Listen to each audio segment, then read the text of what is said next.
What's going on, everyone? This is Dom, and today we're talking about this guy, which is the Microsoft Surface laptop. Now, I've been checking out the i5 model with 256 gigabytes of storage and 8 gigabytes of RAM, and well, it's pretty good. So the first thing you have to know about this laptop going into it is it is not for everyone at all. I mean, it'll get majority of your daily tasks done and your internet browsing, word processing, things like that. But of course, you're not going to be doing any hardcore video editing or gaming or anything like that on this laptop. Now, even more to that point is the fact that this guy out of the box comes running Windows 10s. And if you're not sure what Windows 10s is, well, I guess kind of think of it like the Chrome OS of Windows laptops. I know that's kind of hard to describe, but this thing is kind of restricted in the sense that you can only download and install applications from the Windows App Store. Now, before everybody goes and panics, don't worry, you can actually upgrade to Windows 10 Pro for free,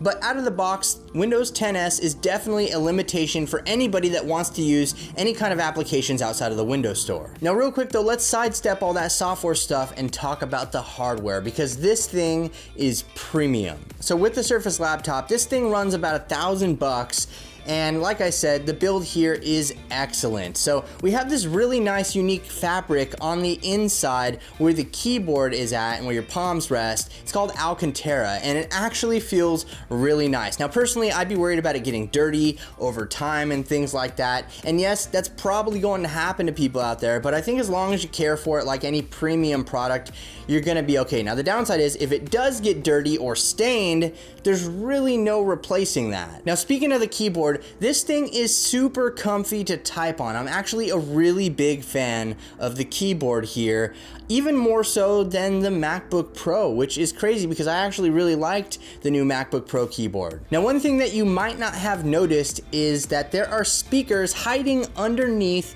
the keyboard in the Surface laptop. And let me tell you, these things are actually pretty loud. I was pleasantly surprised when I cranked up the volume to listen to some music on this thing. They just blew me away. Now above that keyboard, we have a very beautiful 13.5 inch touchscreen display with a resolution of 2256 by 1504. The touchscreen interaction here is just as you would expect on any Surface product, and it is compatible with the Surface Pen, but it'd kind of be a little weird to use it on a laptop. And as you've seen, all of these components are wrapped into a silky smooth aluminum body, which is actually resistant to fingerprints as well. Now real quick, let's talk about I/O on this thing, because there is not much of it, and that's definitely one of my biggest complaints with the Surface laptop. So we have one USB 3.0 port and a display port out along with a headphone jack, and that's basically all you get. Now, keep in mind that you do get an additional USB port on the charging block that comes with the Surface laptop,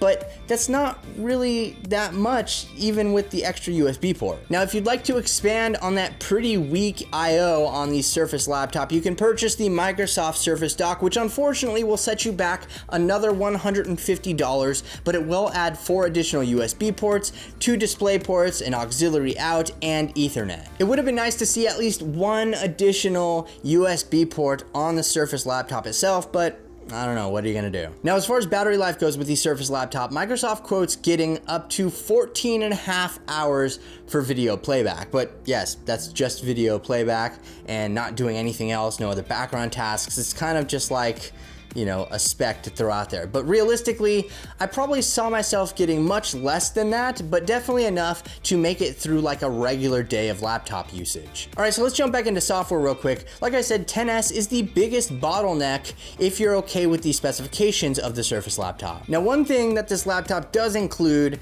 is the ability to recognize your face using Windows Hello. And in my experience, it was totally hit or miss.